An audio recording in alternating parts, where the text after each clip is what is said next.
Gate में जो भी लोग हैं मेरा अनुरोध होगा आप लोग अंदर बैठ जाएंगे कि गेट पे छोड़ दिए सभी लोगों से अनुरोध होगा कि आप लोग अंदर बैठ। बाहर जो भी फरियादी लोग हैं जिनके काम वहाँ हैं वो तो ठीक है, मेडिकल और सब लोग अंदर बैठ जाओ।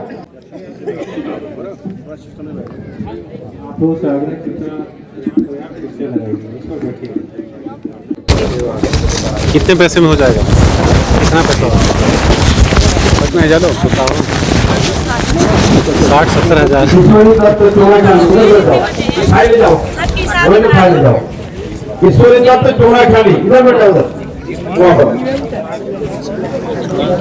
साहब को बताओ, इसके बाद रोल नंबर आ जाएगा। ये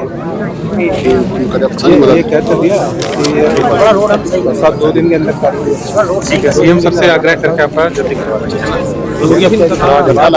डलवा देना चाहता जल्दी आ जाए 1 हफ्ते के अंदर 2 दिन के अंदर या फिर आपको कोई आके बना के चला जाएगा। ये है आपका स्ट्रीट लाइट का है, इसमें हम लोग प्रयास करके आपको दिलवा देंगे। जी देखते जाइए। इसके अलावा ग्राम पंचायत बस्तिया में 4 दीवारी स्थित राणा भूमिया मंदिर में 4 दीवारी है। नमस्कार, मैं चंद्रशेखर जोशी, देवभूमि टुडे में आपका स्वागत है। सिप्री गवर्नमेंट इंटर कॉलेज का ये प्रवेश द्वार है और आज इस परिसर में केवल पढ़ने वाले नहीं हैं, केवल पढ़ाने वाले नहीं हैं, बल्कि वे लोग भी हैं जो समस्याओं के निराकरण करते हैं, समस्याओं को सुनते हैं। यानी कि जिले का जो प्रशासन है, प्रशासनिक अमला है, ग्राम विकास विभाग के अधिकारी हैं और चूंकि क्षेत्र पंचायत समिति की बैठक भी आज यहाँ हुई है तो बीडीसी के भी तमाम पदाधिकारी, तमाम बीडीसी के प्रतिनिधि इस परिसर में मौजूद हैं। जन जन की सरकार, जन जन के द्वार 17 दिसंबर से ये कार्यक्रम 30 जनवरी तक चल रहा है और आज जब हम 24 दिसंबर यानी कि तकरीबन 1 हफ्ता बीत चुका है, जो जन जन की सरकार, जन जन के द्वार के अंतर्गत लोगों की समस्याओं के समाधान के मकसद से जो कार्यक्रम आयोजित किया जा रहा है, उसी कड़ी में ये कार्यक्रम था। अनेक तरह की समस्याएं, सौर ऊर्जा इंस्टॉल करने से लेकर पेयजल की किल्लत को दूर करना, आवास की समस्या, आधार कार्ड के संशोधन को लेकर मसले आए, तमाम दिक्कतें, जंगली जानवरों की बड़े पैमाने पर पहले खेत को जंगली जानवर नुकसान पहुंचाते थे, लेकिन अब जंगली जानवरों की दस्तक आबादी वाले क्षेत्रों में, जंगल से लगे गांवों में पहुंच रही है। इन तमाम मसलों को लेकर बढ़ चढ़ के लोगों ने अपनी बात रखी, प्रतिनिधियों ने उनकी दिक्कतों को मंच के जरिए, बीडीसी बैठक के जरिए उठाया। जो दिक्कतें थी वो समाधान हुए। ऐसे बहुत सारे लोग थे, लेकिन ऐसे भी लोगों की कमी नहीं थी जिस मकसद के लिए वो आए थे, जिन दिक्कतों के निराकरण के लिए वो आए थे, वो अभी पूरे नहीं हुए हैं। तो आँख में क्या तकलीफ थी और क्या आँखों का इलाज हुआ? आँखों का इलाज क्यों? आपको दिक्कत क्या है? दिक्कत दिखती नहीं है, जैसे ऐसे नजर लगाते हो तो। और इसके अलावा शिविर में आपने कुछ लाभ लिया, योजनाओं का लाभ या कोई जो आपने लिया? समस्याएं क्या थी आपकी? समस्याएं तो बहुत, जैसे अकेली हूँ, समस्या ही। आपको पेंशन मिलती है समय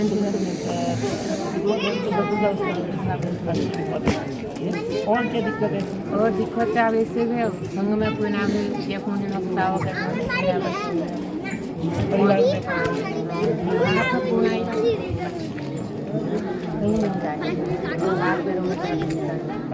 तो कोई दवा वगैरह मिली है आपको? दवा नहीं, दवा तो यही रहती है। जी, आप कहाँ से आई हैं और क्या समस्या थी? समस्या का समाधान हुआ या नहीं हुआ? वो नहीं हुआ। काम क्या था? मतलब यहाँ किस था? ये फिंगर लगाना था आधार कार्ड में। आधार कार्ड, हाँ। अच्छा। आधार कार्ड, तो आधार कार्ड का तो यहाँ कैंप लगा हुआ है, तो उसमें क्या दिक्कत हुई फिर आपको? वहाँ भीड़ ज्यादा हो रही है, कमर दर्द हो गई है, पैर थक गए हैं। अच्छा, कितनी देर तक वहाँ इंतजार करना पड़ा? 1.5 घंटा करीब हो गया। अच्छा, कितने किलोमीटर दूर से आई हैं आप? डाबरी से आई हूँ, गढ़कोट ग्राम सभा डाबरी। पैदल है रास्ता? या पैदल है। कितनी दूरी है, मतलब कितना समय लगा आने में आपको? में तो 2 घंटा लगा। अच्छा 2 घंटा। हाँ बिल्कुल 2। तो परिवार में और लोग साथ क्यों नहीं आए? परिवार में यहाँ अकेली हूँ मैं। अच्छा, और जो सरकारी योजनाओं का क्या क्या लाभ आपको मिल रहा है? या मुझे और ये तनख्वाह मिलती है। पेंशन मिलती है। हाँ, अच्छा 1,500 रुपया पेंशन। और इस सरकारी राशन मिलता है 5 किलो। सरकारी राशन मिलता है। हाँ। तो और क्या सुविधाएं हैं? बिजली है आपके घर में? बिजली कुछ नहीं है, मकान भी नहीं है मेरे पास। तो बिजली नहीं है मतलब लाइट नहीं है, कनेक्शन नहीं है क्या? कुछ नहीं है मेरे पास, मकान भी नहीं है। तो आप कहाँ रहती हैं? खाली झोपड़ी जैसी है एक, वहाँ डाबरी में। आपने नहीं वहाँ मतलब जैसे आप कच्चे में की जगह में रहती हूँ। अच्छा तो क्या प्रशासन को, आपके ग्राम पंचायत के प्रतिनिधि होंगे, प्रधान जी होंगे, जिला पंचायत सदस्य, इन लोगों को बताया आपने मकान नहीं है करके? हाँ वो कह रहा था प्रधान। अच्छा मकान के लिए आवेदन किया है? अरे 2-3 बार कर दिया। एक डीएम साहब भी आए हैं वहाँ, उस समय भी लिखा है, पता नहीं पहले मिल गया होगा, पता नहीं क्या हुआ। तो अभी आपके पास कोई मकान नहीं है? नहीं है। अच्छा। कोई मकान नहीं है।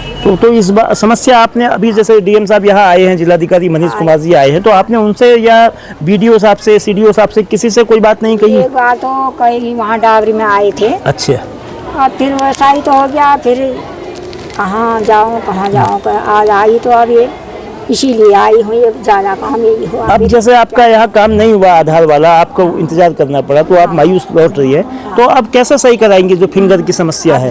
फिर जाऊंगी वहाँ डाबरी, वहाँ फिर जाऊंगी वहाँ कंट्रोल में। हाँ, वहाँ लगेगा। हाँ वहाँ लगेगा। अच्छा। यहाँ हो जाता तो अब मैं आ तो गई और अच्छी बात थी। कंट्रोल कितना दूर है आपके? कंट्रोल तो ज़्यादा दूर नहीं है। अच्छा। हाँ, तो आपके वहाँ इलाज की व्यवस्था क्या है? इलाज की व्यवस्था तो कुछ नहीं है, क्या है कुछ नहीं है। अच्छा, कहाँ जाना पड़ता है? जो सिप्टी का अस्पताल है यहाँ आती हैं? हाँ सिप्टी का अस्पताल में आती है। सिप्टी का अस्पताल। हाँ, अच्छा यहाँ आती है। तो या चंपावती ठहरी। अच्छा, घर से जो गांव से डाबरी से सिप्टी के अस्पताल के बीच कितना फासला है, कितने किलोमीटर की दूरी है? यहाँ से? हाँ यहाँ से होगी 2-2.5 किलोमीटर तो होगा ही शायद। चढ़ाई है? हाँ चढ़ाई है। अच्छा। यहाँ से नीचे जाते हैं, वहाँ से ऊपर है। जानकी देवी को घर चाहिए, लेकिन वो घर अभी तक नहीं मिला है। पिछले हफ्ते खरकार्की में लगे जन जन के द्वार, जन जन की सरकार जन जन के द्वार का कार्यक्रम जो खरकार्की में हुआ था, उसमें जीवंती देवी, तल्लादेश की जीवंती देवी को घर का आश्वासन मिला, घर का भरोसा मिला, यानी कि उनका घर डिस्ट्रिक्ट मजिस्ट्रेट मनीष कुमार ने मौके पर सैंक्शन किया और बीडीओ अशोक अधिकारी को निर्देश दिए कि वो आवास उनको उपलब्ध कराया जाए, चाहे आवास योजना से या आपदा मद से। तो क्या इस बार ऐसे लोग जो अपने आवासीय दिक्कतों को लेकर आवास के प्रस्ताव अनेक बार जिन लोगों ने दिए, और क्या वो प्रस्ताव मंजूरी की ओर बढ़ेंगे? क्या वो जो आसियाने का जो इंतजार है, जो एक छत का इंतजार है, वो इस शिविर के जरिए पूरा होगा? बहुत से लोगों के चेहरे में इस शिविर के माध्यम से खुशी आई है, लेकिन अभी मुस्कान का, प्रसन्नता का और दिक्कतों को दूर करने का कई लोगों का इंतजार अभी थमा नहीं है। सर्वप्रथम तो मैं आपको ये बताना चाहूँगी कि हमारी बीडीसी की ये बैठक प्रथम बार हमने मुख्यालय से बाहर आयोजित की है, और इसका एक उद्देश्य यही है कि हम सभी जानते हैं ये हमारे यशस्वी माननीय मुख्यमंत्री जी की विधानसभा है, और माननीय मुख्यमंत्री जी हमारे जिले को एक आदर्श जिला बनाने के लिए संकल्पित हैं। उन्हीं से प्रेरणा लेकर हम भी ये प्रयास कर रहे हैं कि हमारा जिला आदर्श जिला बने, हमारा विकास खंड एक आदर्श ब्लॉक बने, और उसकी शुरुआत हमने हमारी जो द्वितीय बीडीसी की बैठक है अपने दूरस्थ क्षेत्र सिप्टी न्याय पंचायत में आयोजित करके की है, ताकि यहाँ पर जो क्षेत्रीय जनता है उन तक हमारा प्रशासन पहुँचे, हमारी सरकार पहुँचे, और लोग अपनी समस्याओं को हमारे बीच में यहाँ पर खुलकर रख सकें। आज जो बैठक हुई है उसमें मुख्य रूप से किस तरह के मुद्दे आए, क्या प्रस्ताव पास हुए, किन मुद्दों पर चर्चा हुई? देखिए मुद्दे तो बहुत हैं, छोटे बड़े काफ़ी सारे मुद्दे आए हैं। मुख्य समस्याएं जल को लेकर रही लोगों की, सोलर लाइट्स, जैसा कि आप जानते हैं अभी चंपावत में जगह जगह बाढ़ का जो है ये आया, तो उससे संबंधित लोगों की बहुत समस्या रही सोलर लाइट से रिलेटेड, और उस पर हमने विभाग को जल्द से जल्द इनका समाधान करने का निर्देशित किया अधिकारी। समाज कल्याण अधिकारी। क्या आगे भी इस तरह की बैठकें बीडीसी की जो होंगी चंपावत ब्लॉक, क्योंकि बहुत बड़ा ब्लॉक लगा है, इस विधानसभा का अकेला ब्लॉक भी सबसे ज्यादा ग्राम पंचायत 113 इसी में है, सबसे ज्यादा बीडीसी मेंबर 40 इसी में है चंपावत जिले के परिप्रेक्ष्य में। तो क्या आगे भी इस तरह का डिसेंट्रलाइजेशन होगा, अलग अलग ग्रामीण क्षेत्रों में ये कार्यक्रम आयोजित किए जाएंगे बीडीसी बैठक? जी बिल्कुल, ये आपने बहुत अच्छी बात की। हमारा जो विकासखंड है चंपावत विकासखंड, ये हमारी पूरी विधानसभा का एक विकासखंड है और यही हमारा प्रयास है कि हम विकासखंड के चारों कोनों को कवर करें। और हमारा प्रयास रहेगा कि जो हमारी अगली बीडीसी की बैठक होगी, जैसे इस बार हमारे मैदानी क्षेत्र में, दूरस्थ क्षेत्र में हमने की है, अगली बार हमारा प्रयास रहेगा कि हम इससे मैदानी क्षेत्र टनकपुर या बनबसा में आयोजित करें। और जो बीडीसी बैठक के साथ साथ जो जन जन की सरकार जन जन के द्वार में कैंप यहाँ लगा है, उसमें किस तरह की समस्याएं उभर के आई, कौन से इशूज थे जिनको लोगों ने रेस किया?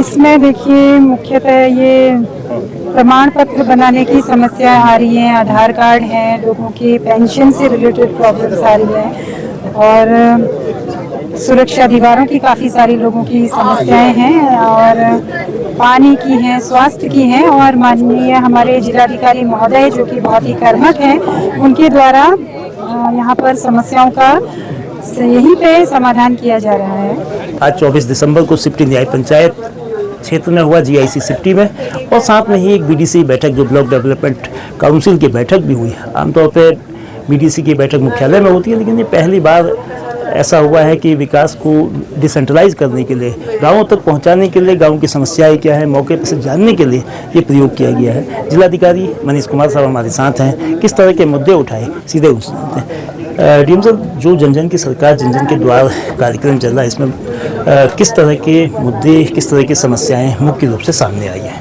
देखिए, इसमें जैसा आपको विदित है, माननीय मुख्यमंत्री जी के द्वारा जन जन की सरकार जन जन के द्वार कार्यक्रम लगातार हम लोग यहाँ पे 17 तारीख से इसको हम लोग चला रहे हैं और इसी क्रम में हम आज हमारा 5वां कैंप है और साथ ही बड़े, जैसा आपने अभी अपने वक्तव्य में बताया कि ये पहली बार हुआ है कि बीडीसी की बैठक ग्रामीणों के बीच में जाकर के हुई है। तो इसमें विभिन्न मांगे आई हैं, विभिन्न जो है आग्रह भी हैं और इसमें सभी जो हमारे सदस्यगण थे उन्होंने अपनी मांगे जो है उसको पहले ही सुनियोजित तरीके से रखा है। इसमें सोलर लाइट और सिंचाई के लिए सिंचाई गूल, साथ ही आवास, विद्युत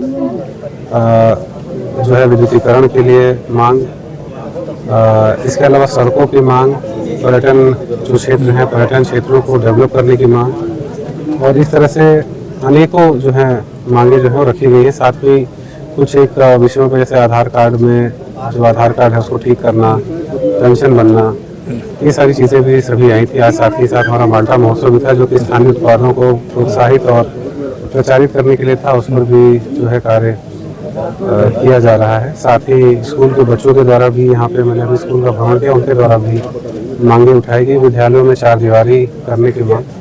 तो इस तरह से लगभग 150 हमारे पास प्रस्ताव जो हैं इसमें बीडीसी की बैठकों में विभिन्न क्षेत्र पंचायत सदस्य ग्राम प्रधानों ने जो कि यहाँ के मेंबर हैं उन्होंने रखा है। इसके उपरांत जन जन के द्वार कार्यक्रम में 23 स्टॉल हमारे लगे हुए हैं जो कि अभी भी इसमें जितने भी नागरिक हैं अभी भी इसमें लाभ उठा रहे हैं। इसमें खाते खतौनी में नामांतरण करना, आय प्रमाण पत्र बनना, पेंशन जो है उसका बनना, इसके अलावा वन क्षेत्र में वन सुरक्षा के लिए लाइटों का लगना, इस तरह से कई सारी चीज़ें जो हैं सभी विभागों के द्वारा यहाँ पे लाभ नागरिकों को दी जा रही है। उसमें अभी भी कार्यक्रम चल रहा है और ये कार्यक्रम हमारा अनवरत 30 जनवरी तक विभिन्न क्षेत्रों में एक एक करके नया पंचायत लेवल पर चलेगा। पार्टी के जिला महामंत्री मुकेश कलखुरिया साहब हैं, जन जन की सरकार जन जन के द्वार कार्यक्रम को ऑर्गेनाइज कर रहे हैं। मुकेश जी, जो जन जन की सरकार जन जन के द्वार कार्यक्रम हुआ है, इसमें किस तरह की समस्याएं आई और समस्याओं के समाधान के लिए सरकार के स्तर पर, प्रशासन के स्तर पर क्या प्रयास हो रहे हैं?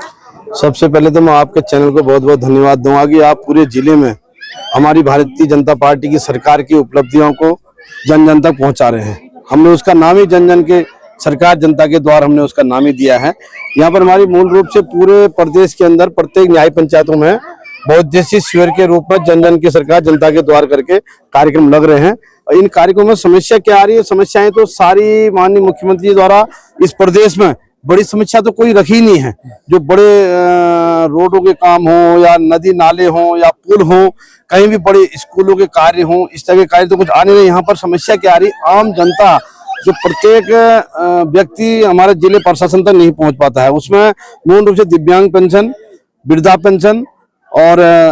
पेंशन और किसान सम्मान निधि और लोगों की छोटी छोटी पीएम आवास की समस्याएं, जो समस्याएं स्वीकृत तो हैं, वो उनके सरकार का फायदा तो व्यक्ति ले ही रहे हैं, लेकिन उनकी जो आजकल क्या हो गया कि ऑनलाइन होने के कारण केवाईसी नहीं हो पा रहा है और इसलिए वो समस्याएं इस समाधान यहाँ पर प्रत्येक व्यक्ति का, हम तो सौभाग्यशाली हैं इस जिले में, हमें हमारे विधायक मुख्यमंत्री हैं और सौभाग्य से जिलाधिकारी मनीष जी भी ऐसे व्यक्ति आए हैं कि जो जनता की समस्या से रूबरू हैं और वो भी खुद सामान्य घर से हैं। वो समझते हैं वृद्धा पेंशन क्यों लगाई जाती है, दिव्यांग पेंशन का महत्व क्या है और किसान सम्मान निधि का जो किसानों के लिए एक हमने मोदी जी द्वारा सम्मान दिया गया है कि बीज लाने के लिए, खेती करने के लिए जो 5,000 की धनराशि उनको 6,000 की दी जाती है, उसके लिए थोड़ा समस्या आ रही है। वो समस्या यहाँ पर सारी हल हो रही है और प्रत्येक लोग को पीएम आवास, और जिन लोगों के पास आवास नहीं है, जिनकी सर्वे नहीं हो पाई है, उनकी सर्वे हम मार्च में यहाँ पर आ रहे हैं। पूरा डाटा हमारे पास जिले के आ रहे हैं कि कितने लोग अभी विकसित भारत में जाने के लिए, जिनके पास रहने को घर नहीं है, जिनके पास शौचालय नहीं है, उन व्यक्तियों की इसमें छांट हो जा रही है। वो छंट जा रहे हैं कि वास्तव में कुछ लोग अभी रह गए हैं। नहीं तो प्रत्येक गांव में हमारे 15 से 20 पीएम आवास यानी प्रधानमंत्री आवास मिल रहे हैं, जो पिछले मार्च अप्रैल में ऑनलाइन भारत सरकार की एक वेबसाइट है, वो साइट खुलती है, उसमें ब्लॉक के अधिकारी, ग्राम विकास अधिकारी और ग्राम पंचायत अधिकारी गांव में जाकर के सर्वे करते हैं कि इस व्यक्ति के पास मकान है कि नहीं है। उन मकानों की जांच करके वो मकान स्वीकृत हो चुके हैं और जनता चाहती है कि तुरंत मिल जाए। थोड़ा हमारी भी सरकार जनता के द्वार जारी है, उसके बाद जनता को और जल्दी रहती है, उसमें हमने और स्पीड बढ़ाई है। प्रशासन के साथ हमारी भारतीय जनता पार्टी की सरकार के हमारे जो जनप्रतिनिधि हैं और जो हमारे संगठन के लोग हैं, सारे पूरी मदद करने हर कैंप में जा रहे हैं। प्रत्येक कैंप में फरियादी के समस्या सुनने के लिए प्रशासन के साथ साथ हमारे कार्यकर्ता, हमारे मंडल के अध्यक्ष, हमारे बूथ अध्यक्ष, हमारे शक्ति केंद्र के संयोजक, हमारे जिले के अध्यक्ष, जिले के पूरी टीम सहयोग करने को पूरे कैंपों में जारी है और इन कैंप का फायदा जरूर जनता को मिल रहा है। और प्रत्येक एक बहुत बड़ी खुशी की बात यह है कि जिले में भी कोई व्यक्ति, हमारा जिलाधिकारी द्वारा प्रत्येक सोमवार को भी ये कैंप लगाया जाता है। उस कैंप में ऐसी समस्याओं का हल हो रहा है कि जो आप लोग के माध्यम से हमें पता लग रहा है कि वास्तव में जनता की कोई समस्या वहां पर सॉल्व कर रहे हैं। जिलाधिकारी प्रत्येक व्यक्ति के घर जाकर के, कल मैं देख रहा था ढकना, चंपावत जिले के ढकना एक गांव है, उस गांव में कोई हम 2-3 भाई आपस में रास्ते के लिए या अपने घर के लिए लड़ाई लड़ रहे हैं, उस लड़ाई को सुलझाने के लिए भी जिलाधिकारी उनके घर जाकर के सुलझा रहे हैं। तो जनता सरकार, जन जन के द्वार जनता की सरकार, प्रशासन के लोग भी समझ रहे हैं। मैं प्रशासन के लोगों को भी बहुत धन्यवाद दूंगा कि आप लोग माननीय मुख्यमंत्री जी के इस विकास को सहयोग कर रहे हो। आज उत्तराखंड के अंदर कोई जिला ऐसा नहीं है जिस जिले में मुख्यमंत्री ने 3-3, 4-4 बार अपना दौरा न कर दिया हो। उम्मीद करते हैं कि आज जो दोहरी व्यवस्था हुई है, बीडीसी की बैठक भी हुई है, पहली बार इस जिले के इतिहास में ब्लॉक मुख्यालय के स्थान पर एक न्याय पंचायत मुख्यालय में सिप्टी में हुई है, एक अच्छा कदम है। लेकिन यह अच्छा कदम और अच्छा तब हो सकता है जब लोगों की समस्याओं को संजीदगी से, जैसा दावा भी किया जा रहा है प्रशासन की ओर से, प्रतिनिधियों के स्तर से, खुद ब्लॉक प्रमुख अंचला बोरा ने ये भरोसा दिया है, ये घोषणा की है कि इस तरह की जो बीडीसी की बैठक है, चंपावत एक बहुत बड़ा ब्लॉक है, मैदान पहाड़ से लगा हुआ ब्लॉक है, 113 ग्राम पंचायतें हैं, भौगोलिक क्षेत्रफल बहुत बड़ा है, तो अलग अलग क्षेत्रों में जाकर बीडीसी बैठकों का सिलसिला जो आज शुरू हुआ है आगे भी जाएगा। और केवल बैठकें नहीं होंगी, बैठकों में जो मुद्दे उठेंगे उनका समाधान करने की ईमानदार कोशिश करने का भी दावा किया है। देखना यह है कि जो शिविर आज लगा है, बल्कि ये दोहरे कार्यक्रम है, शिविर और बीडीसी की बैठक, दोनों का समायोजन, दोनों का समागम किस तरह से लोगों के समस्याओं के निस्तारण के लिए, समस्याओं के निराकरण के लिए कितनी तेज गति से जाएगा, और इसी पर इन शिविरों की जो अचीवमेंट है, इन शिविरों की जो उपलब्धि है, लोगों की किस समस्याओं को कितना तेजी से, कितना जल्दी पूरा करती है, उसकी सार्थकता इस बात पर निर्भर करेगी।